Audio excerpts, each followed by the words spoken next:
күндө жерге жарык тийгенде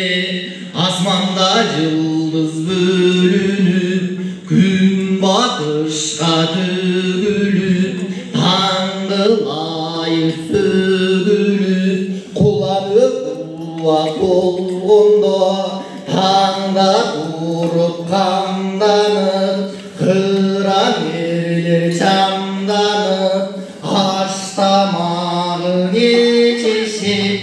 ататына минишип чаполом бек тартып куюшканын кыскартып найзаларын каргытып айбалтасын байланып каңгайды көздөй бурулуп опунун албай көп бошун жалпы ирди чогулуп карап турса тайган жердин бети көрүнбөй кам чекени билинбей кандай жакын келгенде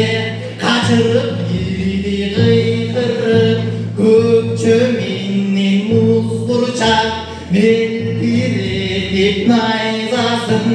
ошо ирди эр жубап астында эгип баратат алмамбет менен эр сыргап манастан башка кошундум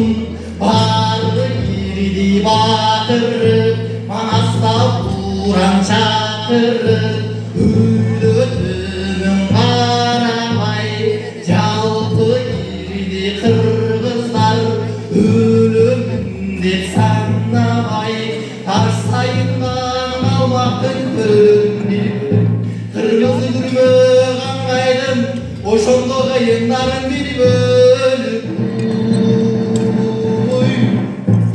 астына түшүп алдыктыр артынан кийин калтырбай айжанчың жүрүп калдыктыр чоң күрөң менен бир четте аңчуларды бир бөлүп тез кара келбет кыйкырып чекеде жалгыз көздү бар ажалы келбе сөздү бар жалгыз көз деген каңгайдан калың кол келип калдыктыр мунарыктап көрүнгөн артында башка бөлүнгөн мунарык эмес элекең көптүгүнө карасаң эл эмес аккан селекең калың каракытайдын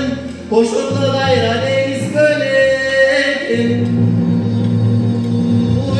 кыргыз каптап калганда оңбай байкап алганда айжан жүңү артында үзүңү кошуп эгер жерге чыкты көлүнүп улуу көрүп алмамбек көзүнөн кары төгүлүп элтирешип тиктешип буусун тийген чейин жок суургачка мийин жок айжан келет айкырып алмамбекке бет алып алтын айтар жок белбо азиз хандын жалгызы чымын жанын аябай өлөрүм деп санабай бет алышар жердекен каңгайлардын айжанчың кандуу туулган эрдекен камындырбай жалгызды найза сайган кезекен күрмөсүнүн бети деп алтын кемер жетти деп айжан мындан озундуп алмамбет чиркеп өткени элдин найза бир тийип кыйнап кетти бытырап сындыгы көктө чыркырап ат башында якула ар кайсы жерде бутурап кырдай көк манжу дес карасы баш болуп ала кеңди каптап эле кетти чуркура